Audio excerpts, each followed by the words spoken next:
అదే RTV app వార్తల్ని క్షణాల్లో చదివే అవకాశం ఉంటుంది. ఒక న్యూస్ పేపర్, ఒక టెలివిజన్ ఛానల్ మీ చేతుల్లో ఎప్పుడూ ఉంటాయి.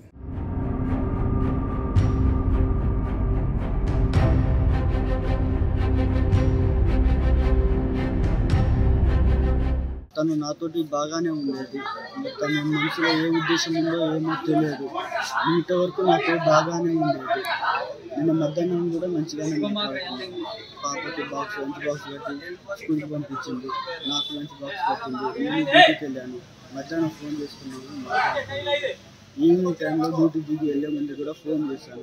వర్షం వస్తుంది హుజూర్నగర్లో, వర్షం తగ్గాక వస్తానని ఫోన్ చేశాను. సరే అనేసి ఫోన్ పెట్టేసింది.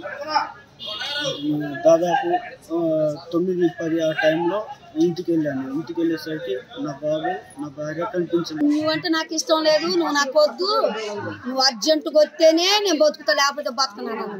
పిల్లగాడు ఆగమేగా వచ్చింది చూసుకుంటే పిల్లగాడు లేడు, తల్లి లేదు, పిల్లొక్కతే పడుకోలేదు. ఇంకేముంది బాయ్ కాడికి పోయింది. బాయ్ కాడికి పోయేసరికి వాళ్ళు వీళ్ళు పోయినారు. పిల్లగాడు వచ్చి ఫోన్ చేయగా వాళ్ళు వీళ్ళు వచ్చి పోయేసరికి ఏముంది ఆ బాయిలో పిల్లగాడు పోయింది ముందలే. ఆమె చంపేసింది సార్. భర్త ఇష్టం లేక, సంసారం చేయడం ఇష్టం లేక అమ్మాయి పిల్లగాని చంపేసింది సార్. చంపేసి బాక్సులు పెట్టి బాయిలు వేసింది సార్. మాకు పక్కన ఎలాంటి నూతులు లేవు, ఏం లేవు. పొలం దగ్గర ఉన్న బాయిలకు ఎలా పోతాడండి పిల్లగాడు? చంపి మూట కట్టి అందులో వేసి పిల్లగాడు బాయిలు నూతులు పడ్డాడని చెప్తున్నారు సార్. అది అబద్ధం సార్.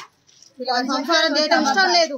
నేను అమ్మాయికి ఇష్టం లేక ఇంత ఖాళీ చేసింది సార్. మరిన్ని వీడియోస్ కోసం ఛానల్ ని సబ్స్క్రైబ్ చేయండి. లేటెస్ట్ అప్డేట్స్ కోసం వాట్సాప్ ఛానల్ ని ఫాలో అవ్వండి. ఆ లింక్ డిస్క్రిప్షన్ లో ఉంది.